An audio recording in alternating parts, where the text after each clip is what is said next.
ಅಜಿತ, ಲೇ ಅಜಿತ, ನಿನಗಿಡೀ ಕರ್ನಾಟಕ ಅರ್ಧ ಕರ್ನಾಟಕ ಹೆಟ್ತೈತಿ. ಆ ದರ್ಶನನ ಕಾಲು ಧೂಳಿ ಸಮ ಇಲ್ಲ ನೀನು.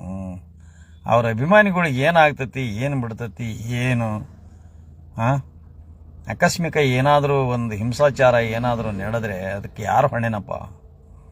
ಯಾಕೆ ಹಂಗೆ ಮಾಡ್ತಿಲಿ ಅಜಿತ?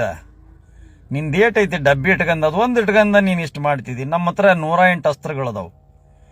ನಿನ್ನ ಹತ್ರ ಏನೈತಪ್ಪ, ಅದೊಂದು ಡಬ್ಬಿ ಐತೆ ಅಷ್ಟೇ. ಅದು ಬಿಟ್ಟರೆ ಬೇರೆ ಏನಿಲ್ಲ. ನಿನಗೆ ಕಾನೂನು ಜ್ಞಾನನೂ ಇಲ್ಲ, ನಿನಗೆ ಮೆಡಿಕಲ್ಲು ಗೊತ್ತಿಲ್ಲ, ಎಥಿಕ್ಸು ಗೊತ್ತಿಲ್ಲ, ಜರ್ನಲಿಸಮ್ ನೀನೇನು ಹಿಂಗೆ ಇದು ಬಂದಿಲ್ಲ. ಏನು ಬೆಳಗೇರಿ ಕೈಯಾಗ ಕಲ್ತು ಬಂದಿದೆ ಅಂದ್ರೆ ನೀನು ಬೆಳಗೇರಿ ಕೈಯಾಗ ಏಟು ಕಲ್ತಿದ್ದಿ ಏನೋ ಅದೆಲ್ಲ ನಮಗೆ ಗೊತ್ತೈತಿ. ಗೊತ್ತಾತ? ಎಂತೆಂಥ ಸಾಮ್ರಾಜ್ಯ ಕಟ್ಟಿ ಮೀಸೆ ತಿರುವಿದರ ಮಣ್ಣಾದರು. ನೀನು ಯಾವ ಲೆಕ್ಕ ಅಲ್ಲಿ ಅಜಿತ? ಅಲ್ಲಿ ನಡೆದಿರೋದು ನಿಂದೇ ಕುತಂತ್ರ.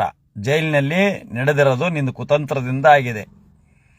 ಜೈಲಿನಲ್ಲಿ ಅವನಿಗೆ ಸಿಗರೇಟ್ ಕೊಟ್ಟಿದ್ದು, ಅವನನ್ನು ಕರೆದು ಕುಂದಿರಿಸಿದ್ದು, ಅವನು ಕೂಡ ವಿಡಿಯೋ ಕಾಲ್ ಮಾಡಿಸಿದ್ದು, ಇದೆಲ್ಲದೂ ಕೂಡ ನಿಮ್ಮರ ಕೈವಾಡಿದೆ. ಏನು ನೀವೇನು ಆಸಕ್ತಿ ವಹಿಸಿದಿರಲ್ಲ. ಕುಂಟೆಬಿಲ್ಲೆ ನೀನು ಬೋಳದಲ್ಲಿ ಅಜಿತ. ನೀವಿಬ್ಬರು ಸೇರಿ ಈ ದರ್ಶನಿಗೆ ಎಷ್ಟು ಕಷ್ಟ ಆಗ್ತೈತಿ ಅನ್ನೋದಕ್ಕಿಂತ ದರ್ಶನ ಅಭಿಮಾನಿಗಳು ನೋವು ಮಾಡಿಕೊಳ್ಳಿ ಅಂತ. ನೀನು ಎಷ್ಟು ಕಷ್ಟ ಕೊಟ್ಟರು ಕೂಡ ಆ ದರ್ಶನ್ ಸತ್ಯ ಹರಿಶ್ಚಂದ್ರಾಗಿ ಹೊರಹೊಮ್ಮತಾನ ಒಂದೊಂದು ದಿವಸ ಈ ನಾಡಿನಲ್ಲಿ, ಕನ್ನಡ ನಾಡಿನ ಒಬ್ಬ ಕಣ್ಮಣಿ ಆಗ್ತಾನೆ. ನೀನು ಏಟು ಅದಕ್ಕೆ ಕಿತ್ಕ ನೀನು ಕುಂಟೆಬಿಲ್ಲೆ, ಉಳಿದ ಮೀಡಿಯಾದಾರು ದರ್ಶನನ ವಿರುದ್ಧ ಏಟು ಕಟ್ಟದ ಕಡೀರಿ. ಇನ್ನು ಒಂದು 2 ಡಬಲ್ ಆ್ಯಂಗಲ್ ಅದಾವ ನಿಮ್ಮವು.